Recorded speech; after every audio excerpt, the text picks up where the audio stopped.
पाळण्याची दोरी ती जगाचा उद्धार करे. आणि म्हणून शाहीर काय सांगताय, धान्य धान्य जिजाऊ माता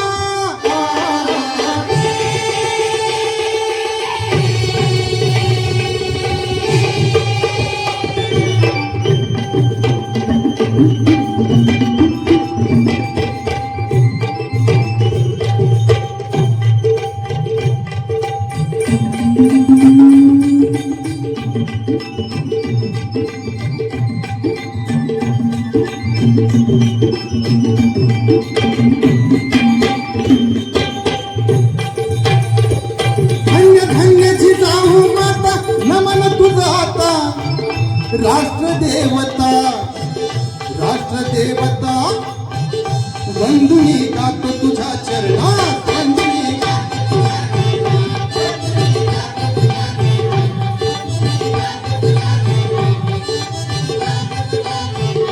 यावी मजमती गुण गाण्यात यावी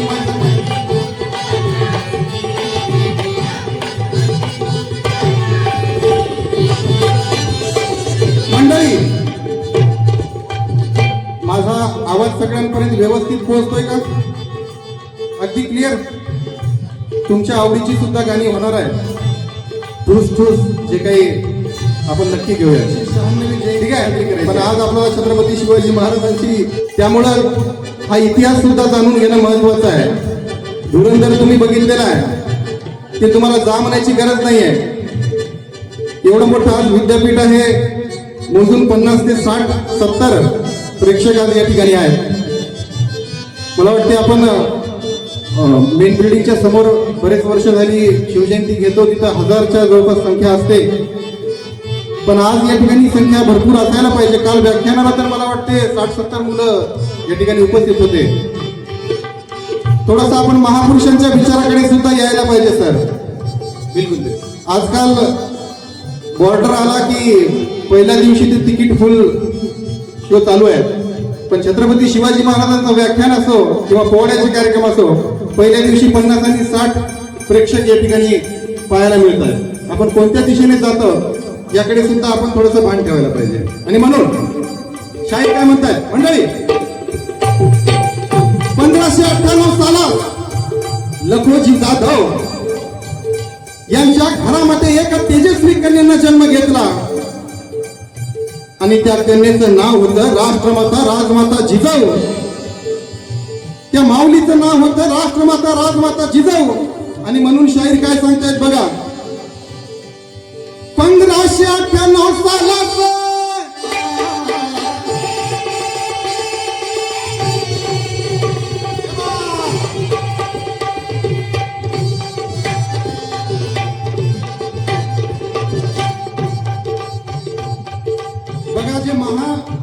जे मुख्य महापुरुष आहेत आपल्या भारतामध्ये, त्यांच्या जन्मतारीख आपल्याला पाठ असणं महत्वाचं आहे. 1598 रोजी राष्ट्रमाता राजमाता जिजाऊ यांचा जन्म हा सिंदखेड राजा या ठिकाणी लखोजी राजे यांच्या पोटी झालाय. जाधव यांच्या वाड्यामध्ये लखोजी राजे जाधव या राजांच्या पोटी राष्ट्रमाता जिजाऊ यांचा जन्म.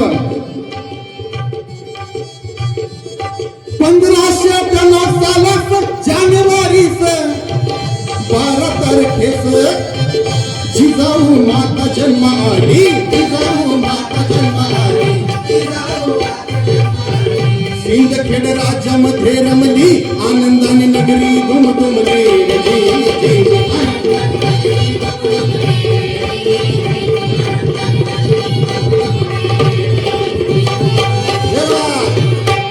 मंडळी शब्दांकडे लक्ष द्या. बघा, जर एखाद्या घरामध्ये मुलगा जन्माला आला तर तो फक्त एका कुळाचा उद्धार करतो. आणि त्याच घरामध्ये जर मुलगी जन्माला आली तर एक नव्हे दोन कुळाचा उद्धार ती मुलगी करत असते. एक म्हणजे सासर करता आणि एक म्हणजे माहेर करता.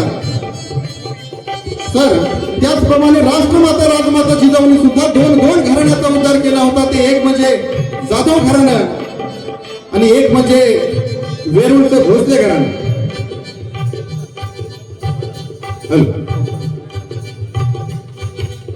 आलो. 2500 वर्षापासून बोलण्याचा प्रयत्न करतोय सोनू आपण. अजूनही तुम्ही गुहा शोधा, अजूनही कुठेतरी काहीतरी दगडधोंड्यांमध्ये शोधा, तिथे आपल्या कला दिसतात. पण ज्या ग्रंथांना प्रमाण मानून सत्यनारायणामध्ये ठेवले जातात तिथे आपले शब्द नाहीत बाळ. आणि 1000 वर्षापासून आम्ही प्रयत्न करत आहोत. आता आपला आवाज बंद करू नको, माईक बंद करू नको.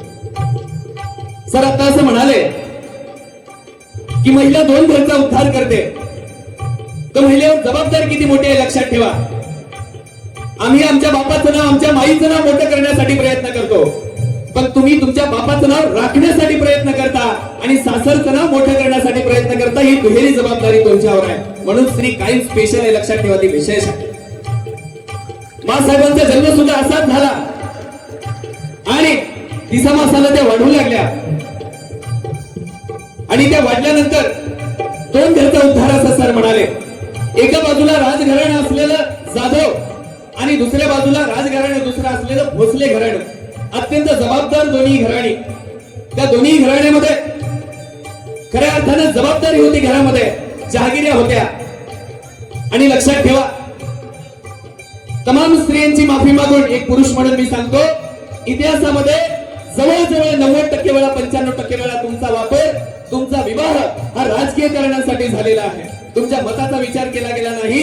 2026 मध्ये सुद्धा तुमच्या मताचा, तुमच्या विवाहासाठी, तुमच्या जोडीदारासाठी किती विचार केला जातो हे मला माहिती आहे. भोसले आणि जाधव घराणे उच्चकुली या दोघांमध्ये त्या काळी सोयरीक झाली. जिजाऊंच्या सोयरिकीची कथा मोठी रंजक आहे. होळीचा सण हा फार मोठा महाराष्ट्रामध्ये सण आणि त्यावेळी एकमेकांकडे पाहुणे जाऊन रंग लावायची. बोले सर, आताही प्रथा आपल्याकडे आहे. आपण देशमुखांमध्ये विशेष प्रथा आहे, आज ताटामध्ये रंग घेऊन जातो आणि आपण लावतो. त्यावेळी सुद्धा राजघराण्यामध्ये ती प्रथा होती. जाधव घराण्यामध्ये भोसले गेले आणि मालोजीराजे तिथे गेल्यानंतर त्यांनी एकमेकांना रंग लावला, बसले आणि बसल्यानंतर